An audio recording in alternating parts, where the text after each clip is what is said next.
What if the future of the United States, its borders, its authority, even its survival, was decided in a chaotic one-hour fight through a forest of shattered trees? On the humid morning of August 20th, 1794, deep in the tangled wilderness of the Northwest Territory near the Maumee River, the young American Republic faced a test that few today remember, but without which the map of the United States might look very different. The clash would come to be known as the Battle of Fallen Timbers, a brief but decisive confrontation in the long and brutal conflict called the Northwest Indian War. It was a war born not from foreign invasion, but from broken promises, contested land, and a fierce struggle over who truly controlled the American frontier.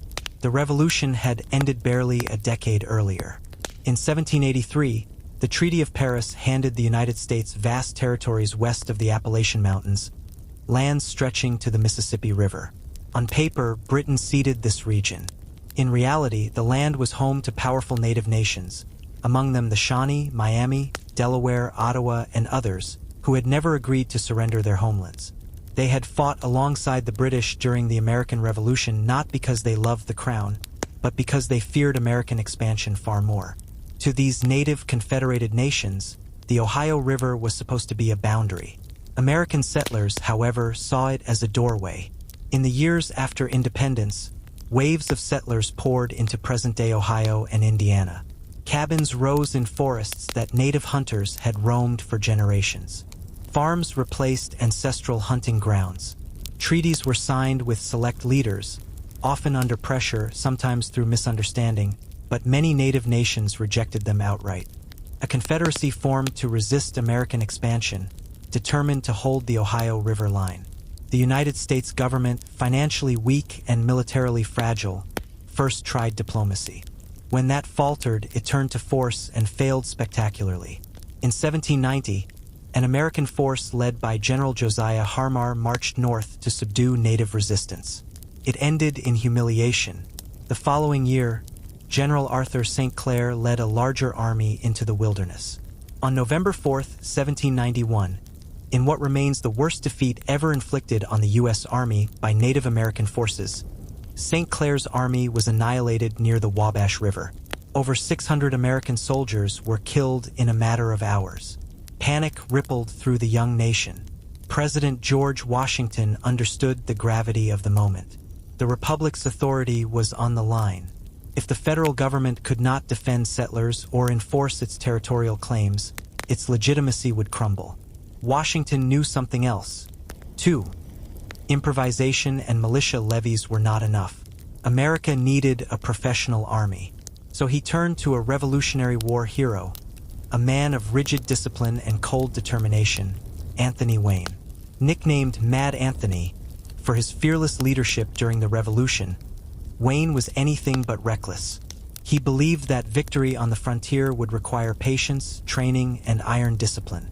In 1792, Congress authorized the creation of a new standing force known as the Legion of the United States. It was unlike anything the country had fielded before, a permanent, professional army structured into self-contained units combining infantry, cavalry, and artillery. Wayne spent nearly 2 years preparing. At a camp called Legionville in western Pennsylvania, he drilled his men relentlessly. They practiced bayonet charges, musket volleys, coordinated maneuvers, skills often lacking in previous frontier expeditions. Wayne refused to rush north until he believed his army was ready. Meanwhile, the native Confederacy prepared as well. Their alliance included Shawnee leader Blue Jacket, the Miami war chief Little Turtle, and others. They had defeated 2 American armies and believed the forest itself favored them. They were skilled in guerrilla warfare, ambush, and rapid movement through dense terrain.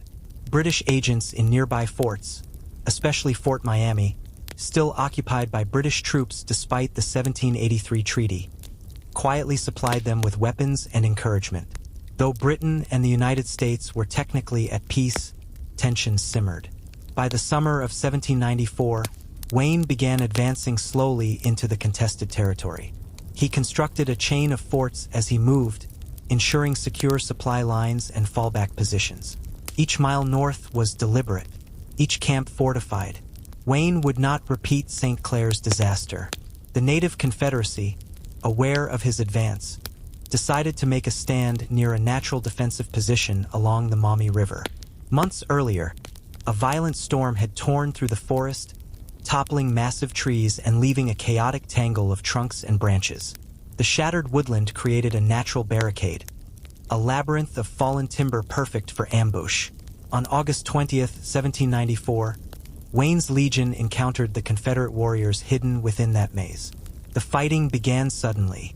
Shots cracked from the timberline. Native warriors surged forward, firing from behind logs and tree trunks. It was a classic frontier ambush, but this time the Americans did not collapse. Wayne reacted instantly.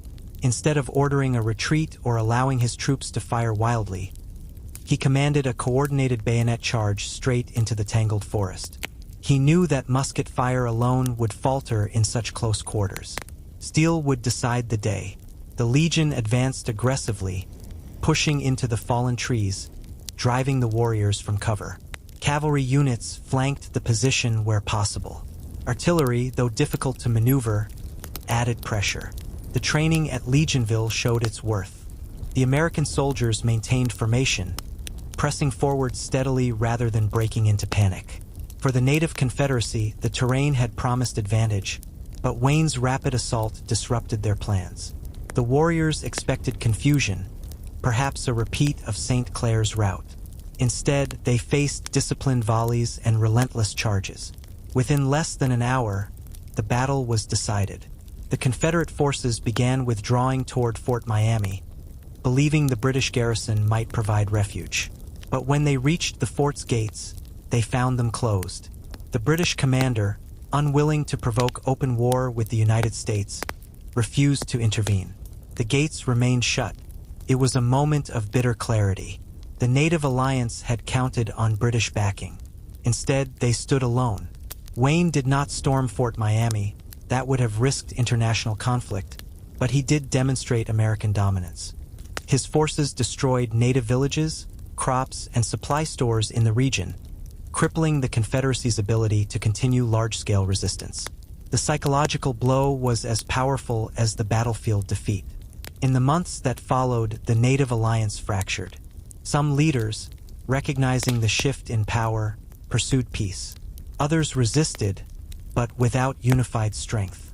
In 1795, representatives of multiple native nations signed the Treaty of Greenville with the United States. The treaty ceded most of present-day Ohio to American control and established a new boundary line farther west. For the United States, the victory at Fallen Timbers accomplished several critical objectives. It restored federal credibility after years of humiliating defeat. It secured the Ohio region for settlement. It strengthened Washington's argument for a professional standing army. And it signaled to Britain that American authority in the Northwest Territory was real. Soon after, Britain agreed to evacuate its remaining frontier forts under the terms of Jay's Treaty. The geopolitical chessboard shifted decisively, but the victory came at profound cost for native nations. The loss of Ohio accelerated American expansion into the interior. More treaties would follow, often under duress. Displacement, migration, and cultural upheaval intensified. Fallen Timbers marked not the end of resistance, but the beginning of a new phase, one that would echo through decades of frontier conflict. Today, the battlefield near present-day Maumee, Ohio, is quiet. Trees stand where shattered trunks once lay. Visitors walk trails unaware that, for one charged hour in 1794, the trajectory of a nation pivoted in that forest. The battle was not large by later standards, no massive armies clashing across open fields. Yet its significance looms large in American history. It was proof that the United States could assert control over its claimed territories. It demonstrated the effectiveness of a disciplined federal army, and it reshaped relations among the U.S. native nations and the British Empire. In many ways, Fallen Timbers was the first true test of American expansion beyond independence. It revealed both the ambition of the young republic and the tragic consequences for those who stood in its path. The fallen trees were cleared long ago, but the decisions made among them still shape the nation that emerged.